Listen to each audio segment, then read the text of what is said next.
Right, making your photos look more fresh and alive and less dull and moody and boring. Not boring, but everyone, I feel like, goes for that moody-esque style. I don't really have a style, but I'd always do this fresh look. So I've got this lovely McLaren from the shoot I did yesterday, the POV. If you haven't watched that, you can go watch it. But we put it in this location, which everyone was moaning about because there's a transit van there. Get over it.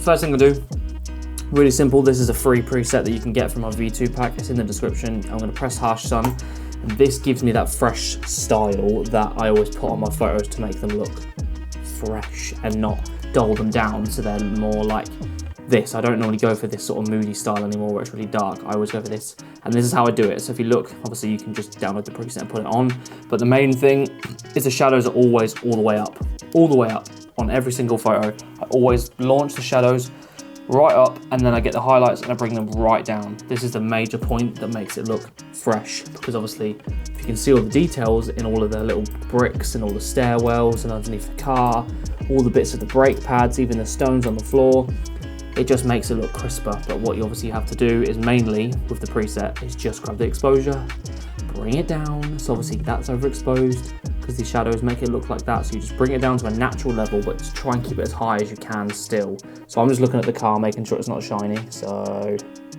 for me, about there, let's turn the brightness up on my TV so I can see what I'm looking at. Oh, it already is, cool. Yeah, so about there. And then I'm just gonna grab the temperature, and I normally go towards the colder side because that is more fresh. I mean, near that like cold ice blue is fresher than orange. So I'm gonna go actually quite heavy. Look for the sky, that's normally the first thing that goes too blue. So we'll go about there, because any more it's gonna start to affect the color of the car, which we could change anyway. It doesn't really matter because it's silver.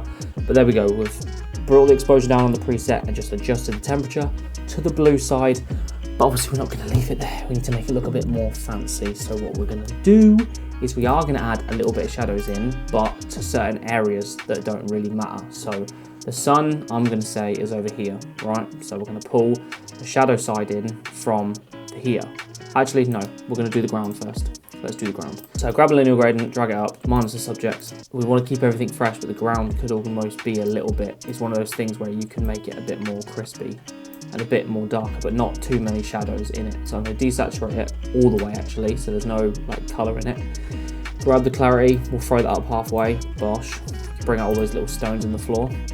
And then all we're gonna do is, we'll keep the shadows where they are because they're already fully lifted on the actual original adjustment. So all I'm gonna do from here is just bring that exposure down, just so they're a little bit more, it's a little bit darker.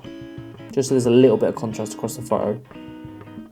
And as you can see, even that much is already doing a lot. So that's way too much because it takes away from that fresh look. So I'm gonna go literally about there, minus 11, barely even touched it, but there is a big difference in that floor.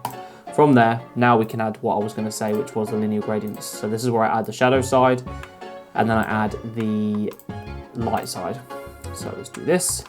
All we're gonna do is actually bring some shadows in now, not too many, because obviously then we're gonna get that dark, moody photo, which we don't want. But we just bring a little bit in so there's at least a bit of a contrast. So I'm gonna go about there. And then the second thing is bringing in some haze, which is my new favorite thing to do, because this gives it that more fresh vibe, because it's almost like you've opened a fridge door and that cold mists come out. This is what this does. So pull a linear gradient in, minus the subject, come down to the haze and whack that shit all the way up. I go proper dramatic with it. Even, I don't care about the sky that's blown out, I don't care. I'm looking at objects like this, and the building is what you need to keep an eye on to make sure those don't go like ridiculous. So I'll just take the edge off that tractor. That's not a tractor. Take the edge off the fucking whatever it is. I can't even think of the name of it.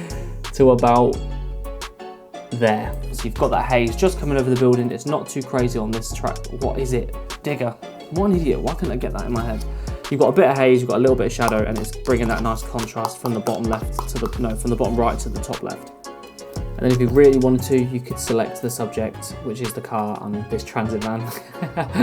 And then you could pull it down so then the car's a little bit more aggressive and a little bit darker, like with the shadows and stuff. That looks a bit stupid there, but if you wanted to, you could pull the shadows down on the car.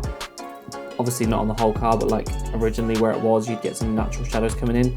But for me, I think it looks better all the way up.